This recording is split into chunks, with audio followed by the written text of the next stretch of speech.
Enggak? Ya. Enggak. Di Bapak itu boleh Kak? Nah, kita berdoa.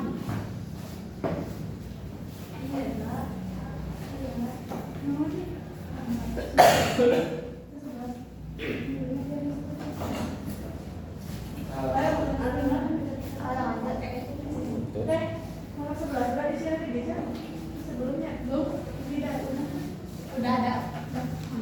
Oke, mulai kan? Bismillahirrahmanirrahim. Assalamualaikum warahmatullahi wabarakatuh. Waalaikumsalam warahmatullahi wabarakatuh. Puji syukur kehadirat Allah Subhanahu wa taala karena telah memberikan kita kesehatan sehingga kita hari ini kita dapat berkumpul di pertemuan kali ini. Berdirinya kami ini yaitu merupakan hasil penelitian kami mengenai pola pengembangan paragraf. Sebelumnya perkenalkan, nama saya Siti Fadila Zahra sebagai moderator juga presentator ketiga. Lalu ada rekan saya.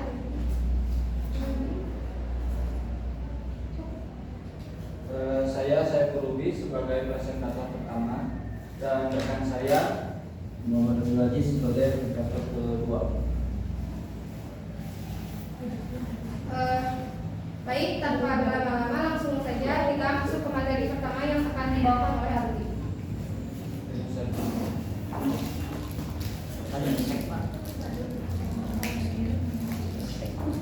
Assalamualaikum warahmatullahi wabarakatuh. Waalaikumsalam warahmatullahi wabarakatuh. Yang saya hormati Ibu dosen, juga rekan-rekan Prodi PAI 1B. Terima kasih juga kepada moderator yang telah memberikan waktu kepada saya untuk melakukan presentasi. Baik, di sini saya akan menjelaskan tentang pola pengembangan paragraf dalam sebuah kalimat. Mungkin teman-teman sebelumnya di pertemuan sebelumnya telah mengenal atau mengetahui apa itu bentuk paragraf. Ada beberapa jenis dari paragraf, salah satunya itu ada paragraf induktif atau deduktif. Nah, bisa menjadi referensi untuk teman-teman yang suka dalam menulis. Di sini pola pengembangan paragraf bisa menjadi acuan untuk teman-teman karena menulis adalah merupakan keterampilan penting dalam kegiatan akademik karena menjadi sarana untuk menyampaikan gagasan secara jelas dan sistematis. Salah satu unsur utama dalam menulis paragraf yang berfungsi sebagai wadah pengembangan ide pokok agar paragraf mudah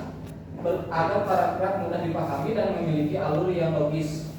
Diperlukan pemahaman tentang pola pengembangan paragraf. Namun dalam praktiknya masih banyak penulis, khususnya bagi mahasiswa yang belum mampu menerapkan pola pengembangan paragraf dengan tepat. Akibatnya tulisan menjadi kurang runtut dan sulit dipahami. Oleh karena itu pembahasan mengenai pola pengembangan paragraf perlu dilakukan agar penulis mampu menyusun paragraf secara efektif dan meningkatkan kualitas tulisan akademik. Karena itu di sini teman-teman ketika membuat sebuah paragraf bukan hanya koherensi itu diartikan sebagai dalam suatu teks wacana atau pemikiran sehingga setiap bagian saling berhubungan secara logis dan masuk akal. Dalam koherens ide-ide ini disampaikan sangat tersusun runtut, saling mendukung dan mudah dipahami pembaca. Next. Nah, apa sih yang dimaksud dengan pola pengembangan paragraf? Pola pengembangan paragraf di sini bisa didefinisikan sebagai cara seorang penulis dalam mengembangkan pola pikirannya berupa pengembangan kalimat topik ke dalam kalimat-kalimat penjelas yang dituangkan dalam sebuah paragraf.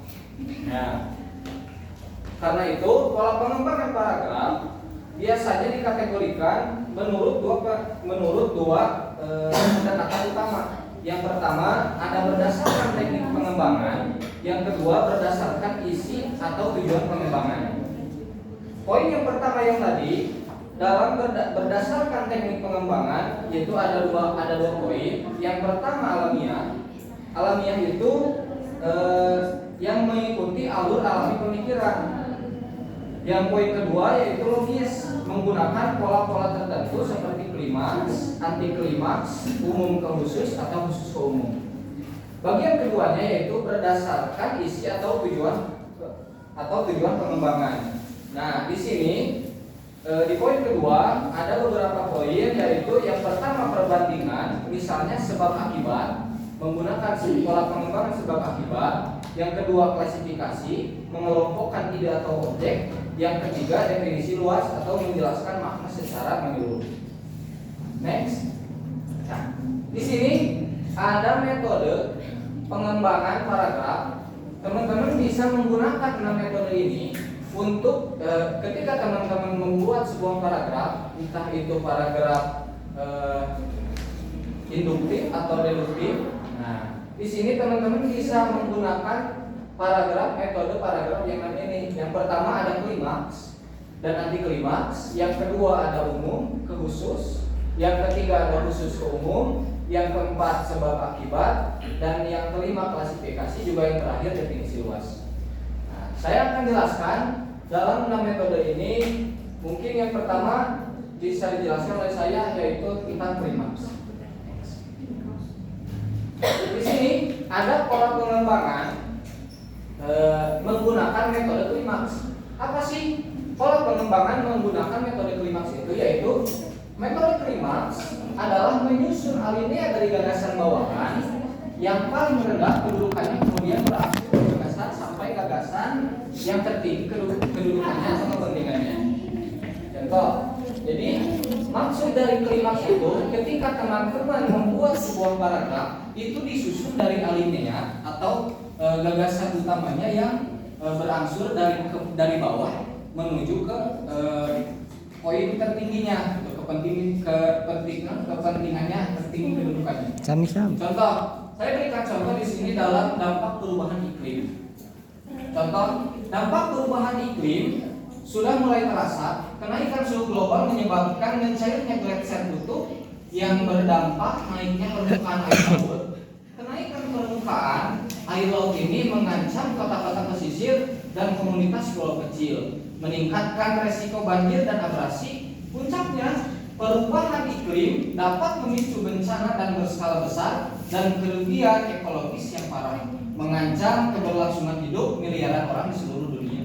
Maksudnya, dari contoh yang saya buat ini, dengan metode pengembangan klimaks, dari penjelasan penyusunan alinea gagasan yang paling bawah hingga puncak tertinggi kedudukannya adalah, contohnya dampak perubahan iklim yang mulai terasa itu adalah dampak awal atau gagasan awal yang dibuat menggunakan pola metode klimaks.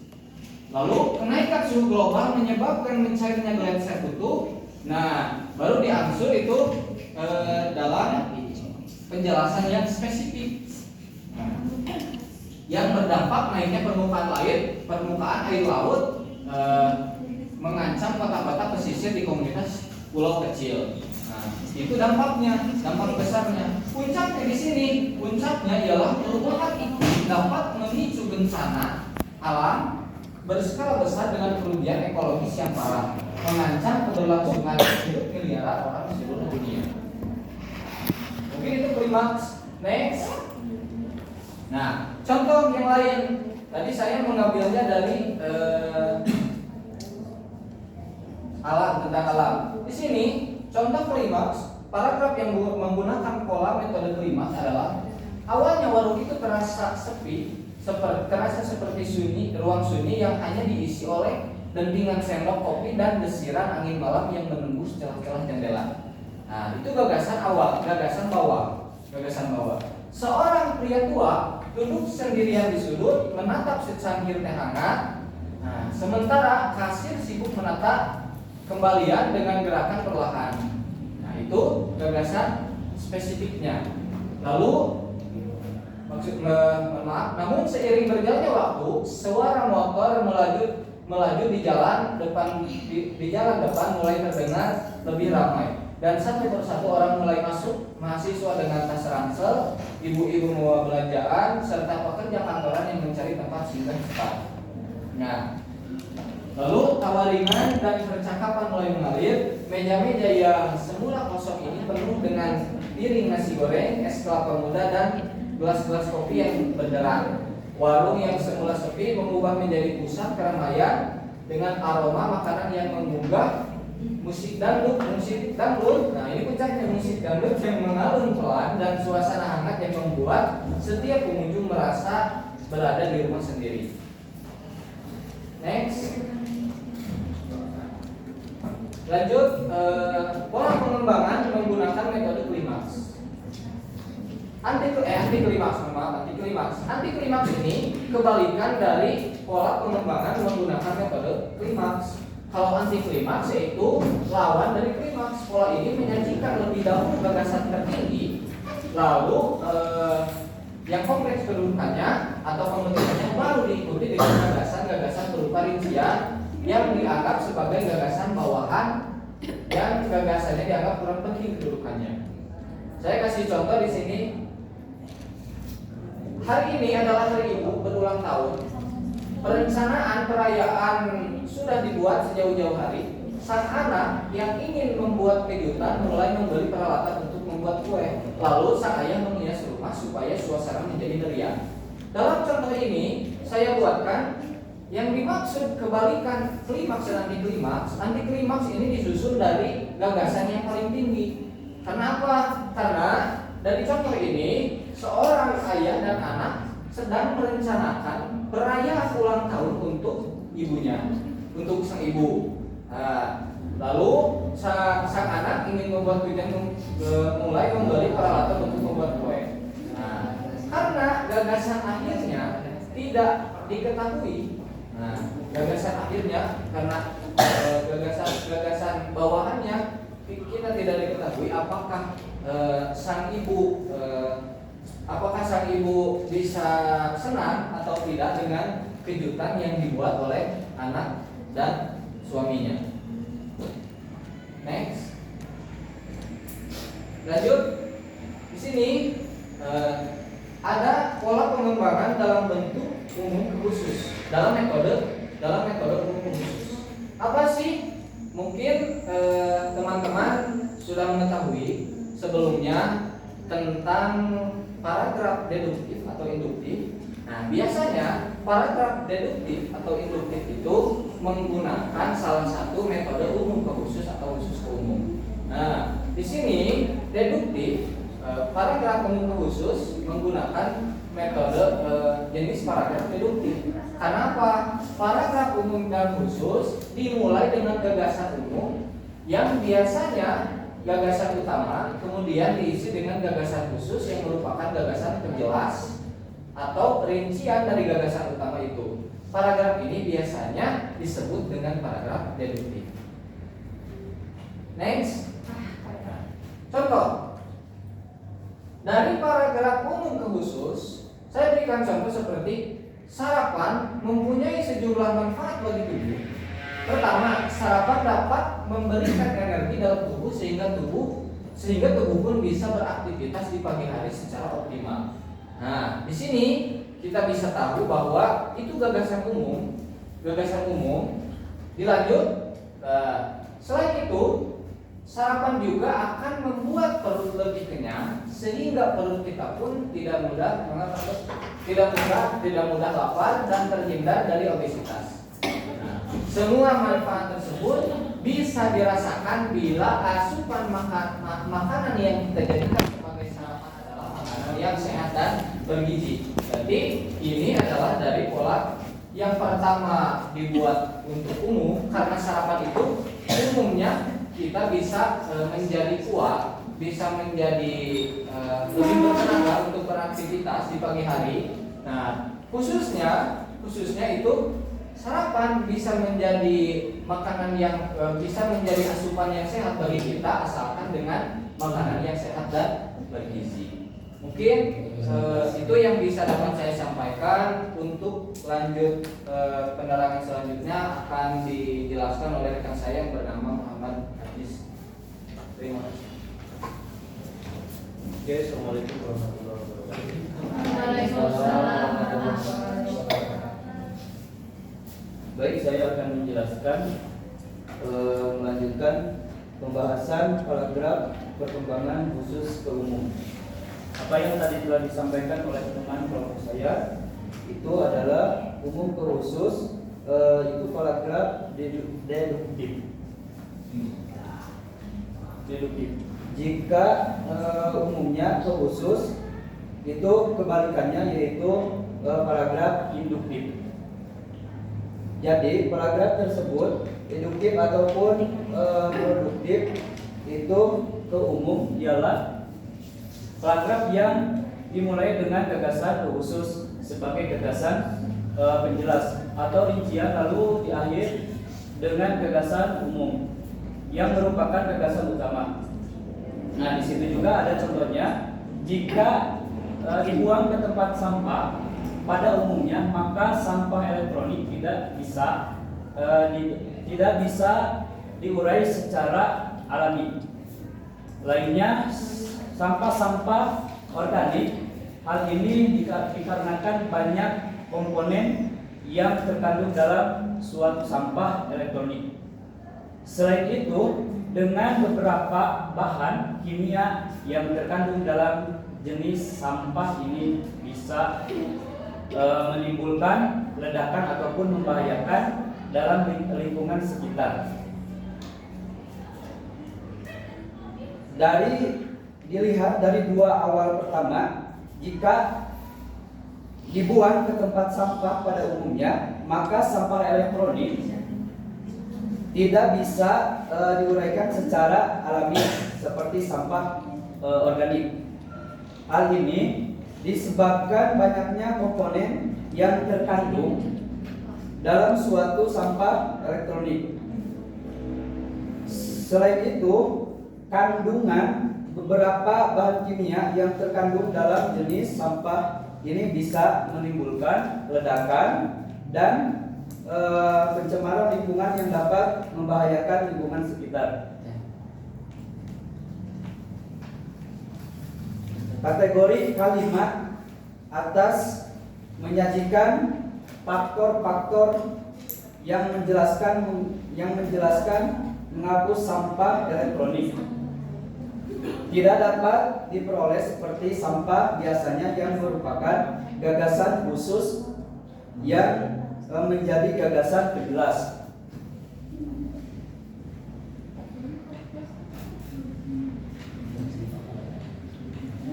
Lalu diakhiri kalimat dan kalimat.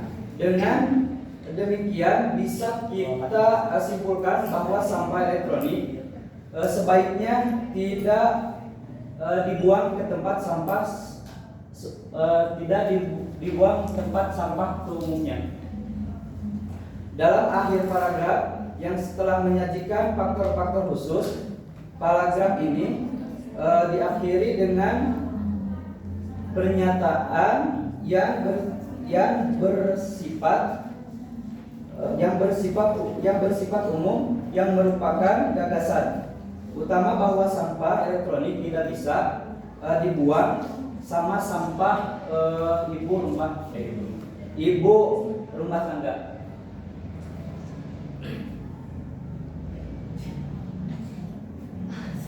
Selanjutnya, pada pola paragraf sebab akibat. Paragraf sebab akibat adalah jenis paragraf yang menjelaskan hubungan antara suatu peristiwa ataupun kondisi dengan hasil atau akibat pembangunan acara ini dapat dilakukan dengan menyajikan sebab atau sebelumnya.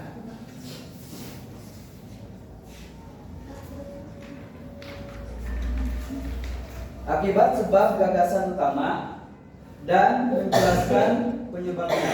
Contohnya, hujan lebat turun selama 3 hari berturut-turut menyebabkan sungai di atas suatu pulau meluap menggenangi jalan utama karena aliran air yang deras, tanah di tepi sungai menjadi longsor dan menutup akses ke pasar. Nah, itu salah satu akibat hubungan khusus dalam paragraf. Contoh ini udah jelas. Setiap kalimat menunjukkan bahwa suatu peristiwa menjadi sebab akibat peristiwa berikutnya. Hujan lebat yang turunnya selama 3 hari berturut-turut itu mengakibatkan hujan lebat adalah sebab meluapnya sungai, melebatnya sungai dan terjadinya aliran air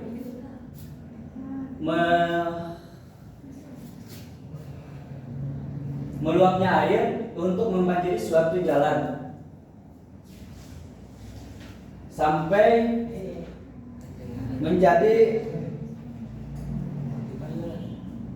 menutup akses jalan pasar. Akhirnya air yang deras menjadi sebab terjadinya longsor yang kemudian menutup akses pasar. Ini sudah jelas jika kalimat ini menjanjikan sebab yang terjadi yaitu akibat. Warga tidak bisa menjual hasil pertanian mereka dikarenakan pendapatan mereka menurun drastis. Nah, ini ada sebab akibatnya, itu terjadinya deras hujan selama 3 hari berturut-turut dikarenakan meluapnya air bisa menutup jalan ke pasar ataupun jalan utama dan warga tidak bisa berkontribusi untuk menjual dagangan hasil pertanian. Baik, mungkin itu yang saya dapat sampaikan. Untuk selanjutnya pemateri kami disanggakeun Kak Siti Fadila.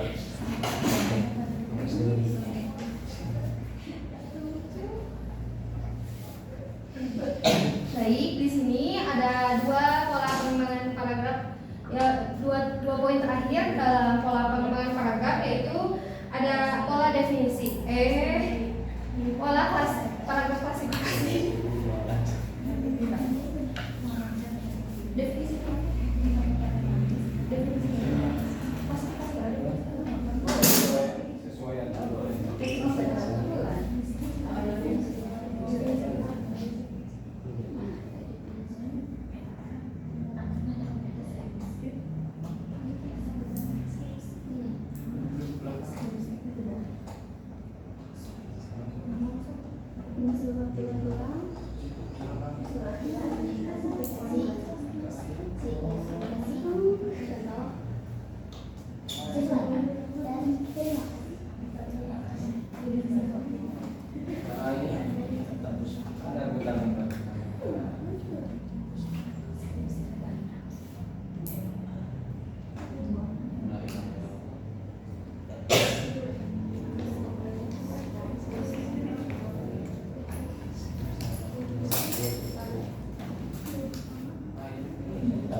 Baik, di sini ada 2 poin terakhir, yaitu yang pertama ada pola pengembangan paragraf definisi. Sebelumnya teman-teman mungkin udah tahu ya definisi itu apa. Nah, di sini saya ingin mengingatkan kembali kalau definisi itu makna, kata atau frasa yang mengungkapkan fakta dari sesuatu. Nah, di sini juga pola pengembangan paragraf definisi menggunakan pola pengembangan yang menjelaskan sesuatu atau mengungkapkan makna dari suatu topik dalam sebuah paragraf.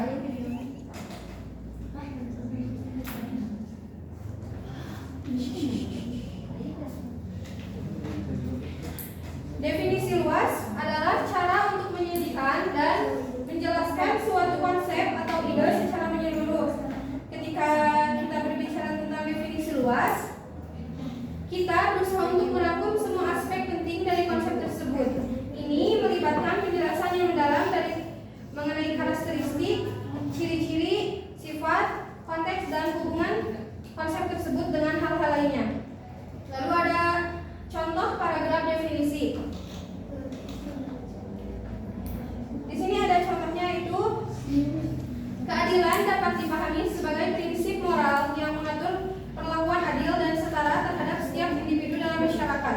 Secara umum, keadilan mencakup 3 dimensi utama. Pertama, keadilan distributif yang mengatur pembagian sumber daya dan peluang secara proporsional. Kedua, keadilan prosedural yang menempatkan bahwa aturan dan prosedur harus diterapkan secara konsisten tanpa diskriminasi. Dan ketiga, keadilan restoratif yang berfokus pada pemulihan hubungan serta perbaikan kerugian yang ditimbulkan oleh tindakan tidak adil. Dengan mencakup semua dimensi ini, konsep keadilan menjadi landasan bagi terciptanya tatanan sosial yang harmonis dan berkelanjutan. Nah, di sini keadilan itu merupakan gagasan utama atau topik yang akan didefinisikan.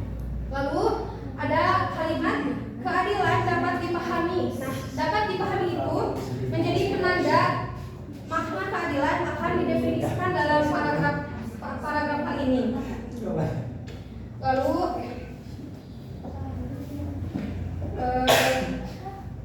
di sini membahas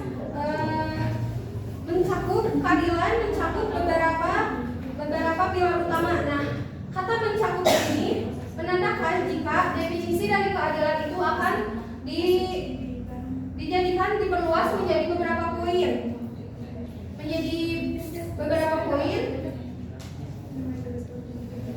Dan dijelaskan definisi dari keadilan tersebut menjadi lebih terperinci. Lalu di akhir kalimat disajikan kesimpulan dari penjelasan yang sebelumnya sudah dijabarkan dan penegasan kembali definisi dari kalimat topik, yaitu keadilan itu sendiri menjadi lebih dalam konteks yang lebih luas. Lalu poin yang terakhir adalah pola pengembangan paragraf klasifikasi. Cara klasifikasi biasanya dilakukan dengan penyajian gagasan pokok utama, kemudian diikuti dengan gagasan penjelas secara rinci. Klasifikasi itu bentuk penilaiannya induktif yang berfungsi untuk menggolongkan atau mengelompokkan sesuatu ide gagasan yang sedang dibahas. Cara penyusunannya itu bisa dikembangkan dengan cara memperkenalkan gagasan utamanya dulu, lalu diikuti sebagai gagasan penjelas. Gagasan penjelas merupakan klasifikasi dari gagasan utamanya. Misalnya, gagasan utama A memiliki gagasan penjelas yang dapat diklasifikasikan menjadi X dan Y. Kemudian di sini ada ciri-ciri klasifikasi, yaitu yang pertama, menggunakan ungkapan-ungkapan digolongkan, dibagi, dan diklasifikasikan. Lalu yang kedua ada memiliki gaya penulisan yang bersifat informatif. Lalu yang berikutnya ada mengklasifikasikan satu hal ke dalam 2 atau lebih dengan batasan tertentu. Nah, ciri-cirinya ini akan dibahas dalam contoh selanjutnya. Di sini ada contoh paragraf klasifikasi yang menggunakan metode klasifikasi. Mahasiswa merupakan pilar utama dalam proses transformasi ilmu dan budaya di perguruan tinggi. Mereka tidak hanya menyerap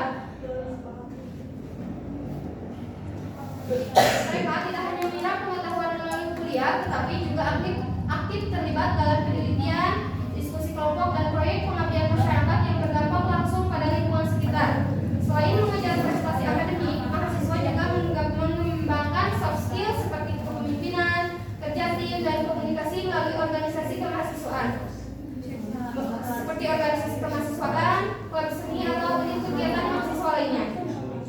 Tantangan seperti beban studi yang tinggi, tekanan sosial, dan keterbatasan finansial sering menjadi bagian dari pengalaman mereka. Namun hal-hal tersebut membentuk karakter resilient dan inovatif. Dengan memanfaatkan sumber daya kampus serta dukungan dosen, mahasiswa memiliki peluang besar untuk menjadi agen perubahan yang mampu menjawab kebutuhan zaman. Nah, di sini ada ciri pertama yang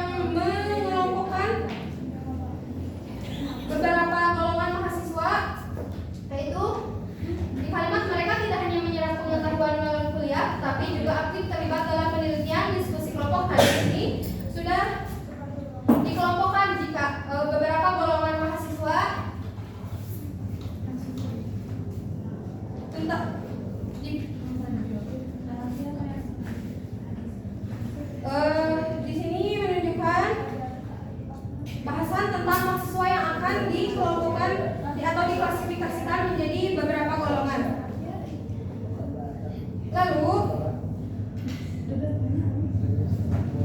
pada kalimat mereka tidak hanya menyerap pengetahuan melalui kuliah, tetapi juga aktif terlibat dalam penelitian, diskusi kelompok, dan proyek pengabdian masyarakat.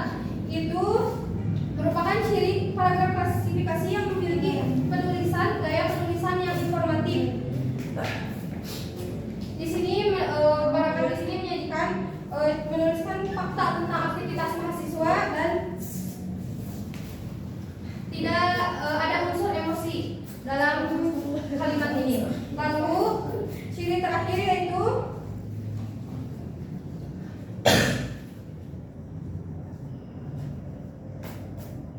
di sini ciri terakhirnya ada tantangan seperti beban studi yang tinggi, tekanan sosial, dan keterbatasan finansial sering menjadi bagian dari pengalaman mereka. Namun hal-hal tersebut juga membentuk karakter silent yang inovatif.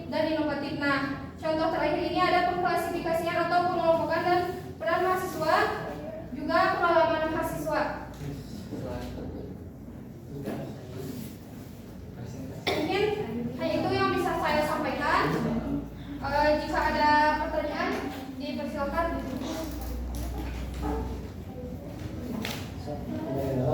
Hebat.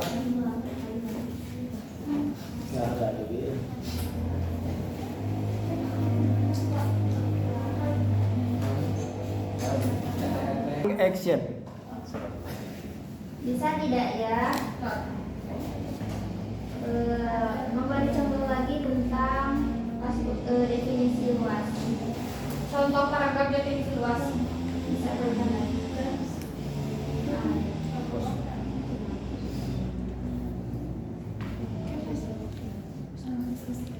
Barangkali dari teman-teman yang lain. Oke, di sini saya akan menjawab pertanyaan dasarnya. Contoh paragraf definisi luas. Nah, di sini saya akan membacakan contohnya. Sosial media adalah platform digital yang memungkinkan pengguna untuk berbagi informasi, berinteraksi, dan membangun jaringan dengan orang lain di seluruh dunia. Platform ini mencakup berbagai jenis seperti media sosial, blog, forum, dan aplikasi pesan yang memungkinkan pengguna untuk berbagi konten, berkomunikasi, dan berpartisipasi dalam komunitas online. Nah, definisi ini mencakup berbagai aspek sosial. Nah, di awal kalimat sosial media adalah platform. Kata adalah itu bisa menjadi pertanda definisi dari gagasan utamanya, yaitu sosial media akan dijelaskan, akan dibeberkan apa itu definisi dari sosial media itu sendiri. Cukup jelas?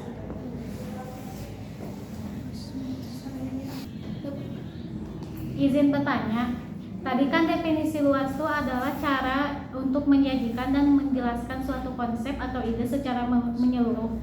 Nah, kalau pengaplikasian di dalam jurnal seperti apa? Nah, di sini saya akan memberikan contoh pola paragraf yang menggunakan pola pengembangan paragraf definisi di dalam jurnal kami sendiri ya. Di sini dari paragraf merupakan satuan bahasa yang terdiri atas dua buah kalimat atau lebih yang berkaitan atau utuh dan padu. Dalam setiap paragraf yang baik ada satu kalimat pokok, ada yang menyebutnya kalimat utama, dan ada yang berisi ide pokok, ada yang menyebutnya pikiran pokok atau gagasan pokok yang merupakan penjabaran ide pokok. Nah, ini merupakan salah satu contoh dari penggunaan pola paragraf definisi. Di sini ciri-cirinya yaitu ada kata merupakan. Merupakan itu menunjukkan jika dari paragraf yang merupakan kata paragraf yang merupakan ide pokok atau gagasan utamanya akan dijelaskan, akan didefinisikan di dalam paragraf ini. Nah, di bagian catatan paragraf merupakan satuan bahasa yang terdiri atas dua buah kalimat. Di dalam paragraf ini saya sudah menjelaskan apa itu paragraf. Cakap atau nanti kumaha saya kira. Udah cukup. Barangkali ada pertanyaan yang lain atau sudah cukup? Baik, teman-teman, jika tidak ada yang ingin ditanyakan lagi atau didiskusikan lagi, ini mungkin saya akan menyimpulkan dari pembahasan dari awal sampai akhir bahwa kesimpulannya adalah pola pengembangan paragraf merupakan unsur penting dalam penulisan karena berfungsi mengatur cara penulis mengembangkan ide pokok secara logis dan sistematis. Dengan menerapkan pola pengembangan paragraf yang tepat, sebuah paragraf menjadi lebih padu, runtut, dan mudah dipahami. Oleh karena itu, pemahaman dan penerapan pola pengembangan paragraf sangat diperlukan untuk meningkatkan kualitas tulisan, khususnya dalam penulisan karya ilmiah dan akademik. Mungkin sekian yang dapat kami sampaikan dari kelompok 7. Mohon maaf bila ada kekurangan. Wassalamualaikum warahmatullahi wabarakatuh. Waalaikumsalam warahmatullahi wabarakatuh. Jadi